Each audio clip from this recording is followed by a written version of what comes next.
penangkapan Lisa Mariana di Polda Jawa Barat, sekali lagi sebetulnya kami tidak terlalu merespon sebetulnya. Karena kami bukan kuasa hukum untuk melaporkan kasus tersebut, itu kan masyarakat yang melaporkan. Jadi tapi tidak ada masalah. Bagi kami apa yang dilakukan oleh pihak Polda Jawa Barat dengan menjemput paksa, saya kira itu sesuai dengan SOP dan ada diatur dalam KUHP. Bagi seseorang yang dipanggil secara patut dan nyata ternyata tidak hadir 2 kali berturut-turut, maka penyidik dapat menjemput paksa, dan itu yang kemarin dilakukan oleh pihak penyidik Polda Jawa Barat, menjemput paksa Lisa Mariana untuk dihadirkan di dalam pemeriksaan sebagai tersangka kalau tidak salah. Nah tentu soal penahanan, ditahan atau tidaknya kan kembali lagi itu kewenangan dari pihak penyidik Polda Jawa Barat. Kami tidak terlalu jauh lah menanggapi itu. Kira-kira begitu tanggapan kami terkait dengan Lisa Mariana kemarin. Oke, kalau terkait dengan ini kan masuknya ke pornografi ya? Undang-undang pornografi ya, pasal 44. Kalau dari sudut pandang hukum abang, mungkin memang abang tidak terkait masalah ini ya untuk PK-nya ya. Tapi gini bang, di sini kan udah ada pengakuan bang dari si pria. Secara hukum, bukankah secara sadar dan segala macamnya bagian dari keterlibatan si perempuan ini ada? Pasti, kalau kan begini, kan tidak mungkin juga bagi penyidik Polda Jawa Barat untuk tidak menetapkan tersangka bagi kedua belah pihak kalau tidak memenuhi unsur. Nah, dugaan kami pasti memenuhi unsur nih. Karena ya kan itu kan sudah dilakukan pemeriksaan. Saya kira ahli juga sudah diperiksa, saksi juga barangkali semua sudah diperiksa. Nah, berdasarkan rangkaian pemeriksaan tentu ya ada alat bukti yang memang layak untuk ditetapkan sebagai tersangka. Kan sudah ditetapkan tersangka kan? Nah, kalau sudah ditetapkan tersangka ya nggak ada masalah kan gitu. Ya tinggal nanti ke depan ya dibuktikan saja seperti apa dalam persidangan bagi LM, apakah dia memang kemarin dia sampaikan kan dia di bawah alam sadar katanya melakukan itu. Saya nggak tahu lah, itu urusan dia pribadi. Tapi yang pasti penyidik Polda Jawa Barat saya yakin tidak sembarangan untuk menetapkan sesuatu sebagai tersangka. Saya yakin juga sudah memenuhi unsur. Oke, kalau untuk undang-undang pornografi sendiri ancaman hukuman berapa? Kalau dia undang-undang pornografi itu kan 9 tahun. Sebetulnya secara objektif sudah bisa ditahan. Kenapa? Karena di atas 5 tahun. Nah, karena undang-undang pornografi kan aturannya seperti itu, ada ancaman hukumannya. Nah, syarat subjektifnya tergantung dari pihak penyidiknya. Apa itu? Ya kalau misalnya penyidik yakin dia tidak melarikan diri, tidak mengulangi perbuatannya lagi, kemudian tidak mengulangi tidak menghilangkan barang bukti. Kalau penyidik memang yakin, ya saya kira ya bisa jadi yakin nggak ditahan gitu loh. Jadi kembali lagi memang syarat penahanan itu tergantung 100% kepada pihak penyidik Polda Jawa Barat. Biasanya tuh kayak salah satu faktor-faktornya kayak LM ini single parent kah atau mungkin masih ada tanggungan? Nggak tahu, kami nggak tahu persis apa alasannya. Bisa saja mungkin karena single parent. Ya alasan-alasan lain lah, karena nggak ditahan mungkin karena ada anak dan segala macam. Ya kembali lagi itu soal kewenangan sepenuhnya kepada penyidik. Ya karena apa, bagaimanapun kan ya kita nggak bisa intervensi.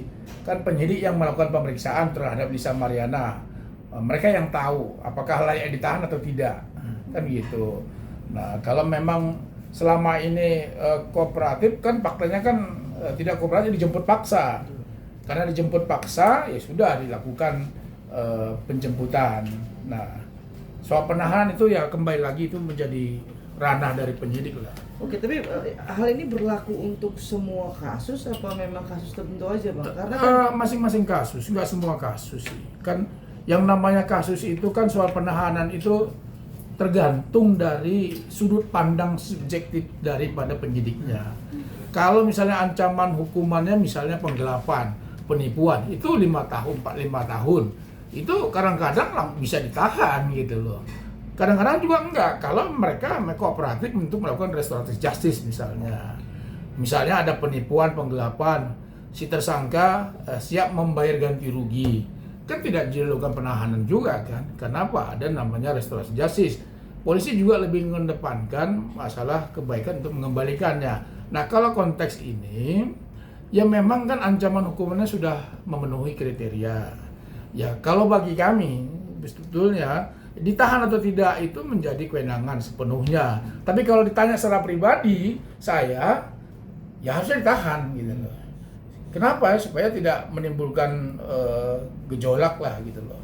Supaya tidak menimbulkan hal-hal yang negatif, karena LM ini kan sering mempertontonkan sesuatu yang nggak baik kan begitu di media sosial, dan orang melihat, nah ini kok seperti ini kan gitu. Nah, tapi kembali lagi itu pendapat pribadi, bukan pendapat sebagai kuasa hukum Pak Ridwan Kamil.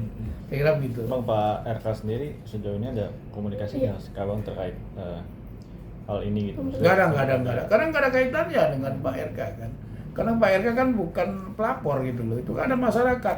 Memang di dalam undang-undang pornografi itu dimungkinkan masyarakat untuk melapor.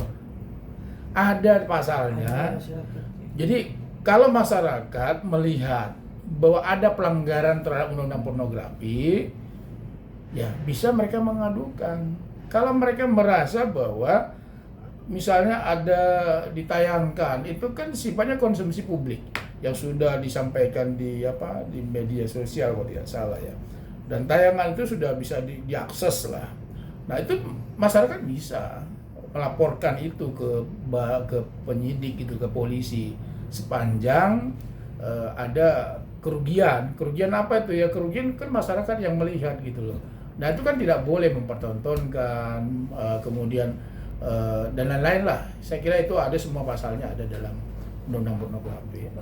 Berarti penegasan aja nih Bang, bahwa dengan tidak ditahannya LM ini di kasus pornografi ini, sekali lagi itu menjadi hak kewenangan dari penyidik sendiri. Kewenangan sepenuhnya mutlak menjadi kewenangan dari pihak penyidik Polda Jawa Barat. Dengan pertimbangan-pertimbangan Bang. Dengan pertimbangan-pertimbangan yang sifatnya subjektivitas. Bang, terkait isu pemerasan yang dilakukan LM kepada. Nah, terkait isu itu sekali lagi kami tidak merespon. Kenapa? Segala sesuatu pernyataan Pak Ridwan Kamil di KPK. Ini saya ingatkan ya, di KPK itu kan dalam rangka materi penyidikan di KPK. Itu ya. Itu kan rangka penyidikan di KPK itu mengenai aliran uang dan segala macam. Kami tidak merespon itu. Kenapa? Kami hanya diberikan kuasa untuk yang di Barreskrim sama di Pengadilan Negeri Bandung. Jadi untuk menjaga etika, sekali lagi kami tidak merespon itu, gitu ya. Oke, cukup. Terima kasih ya Bang.